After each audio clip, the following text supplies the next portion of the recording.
किंतु तुम मुझे अपनी आंखों से नहीं देख सकते हैं। अंत में तुम्हें दिव्य आंखें दे रहा हूँ। अब मेरे योग्य ऐश्वर्य को देखो।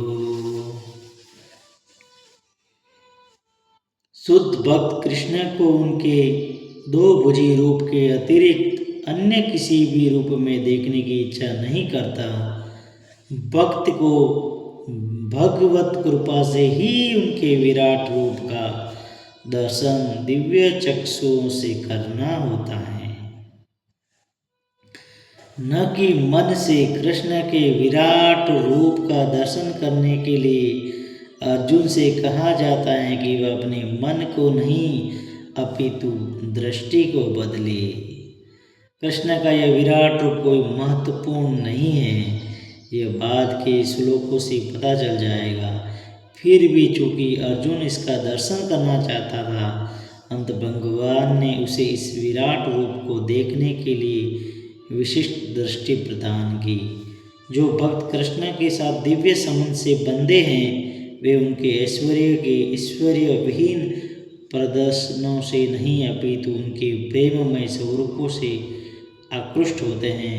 कृष्ण के बाल संगी, कृष्ण के सखा तथा कृष्ण के माता पिता यह कभी नहीं चाहते हैं कि कृष्ण उन्हें अपने ऐश्वर्य का दर्शन कराए। वे तो शुद्ध प्रेम में इतने निमग्न रहते हैं कि उन्हें पता ही नहीं चलता कि कृष्ण भगवान हैं। वे प्रेम के आदान प्रदान में इतने विभोर रहते हैं कि वे भूल जाते हैं कि कृष्ण परमेश्वर है। श्रीमद् भागवत में कहा गया है कि कृष्ण के साथ खेलने वाले बालक अत्यंत पवित्र आत्मा हैं और कृष्ण के साथ इस प्रकार खेलने का अवसर उन्हें अनेक जन्मों के बाद प्राप्त हुआ है। ऐसे बालक यह नहीं जानते कि कृष्ण भगवान हैं, वे उन्हें अपना निजी मित्र मानते हैं। अंत सुखदेव जी गोस्वामी श्लोक सुनाते हैं, इतम सताम ब्रह्म सुखानुभूत्या दास्यं बन्तानां परदेवतेन मायाश्रितानां नरतार्केण साग्विजीकृत गुणिमजा। यह वह परम पुरुष हैं जिनके ऋषिगण निर्विशेष ब्रह्म करके मानते हैं, भक्तगण भगवान मानते हैं और सामान्य जन प्रकृति से उत्पन्न हुए मानते हैं। हे बालक, जिन्होंने अपने पूर्व जन्मों में अनेक पुण्य किए हैं, अब उसी भगवान के साथ खेल रहे हैं।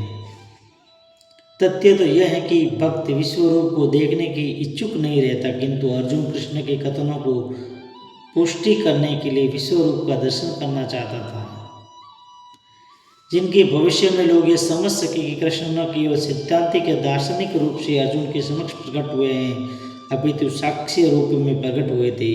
अर्जुन को इनकी पुष्टि करनी थी, क्योंकि अर्जुन से ही परंपरा पद्धति प्रारंभ होती हैं। जो लोग वास्तव में भगवान को समझना चाहते हैं और अर्जुन के पद चिन्हों का अनुसरण करना चाहते हैं, उन्हें यह जान लेना चाहिए कि कृष्ण ने केवल सिद्धांतिक रूप में अपितु वास्तव में अर्जुन के समक्ष परमेश्वर के रूप में प्रकट हुए हैं।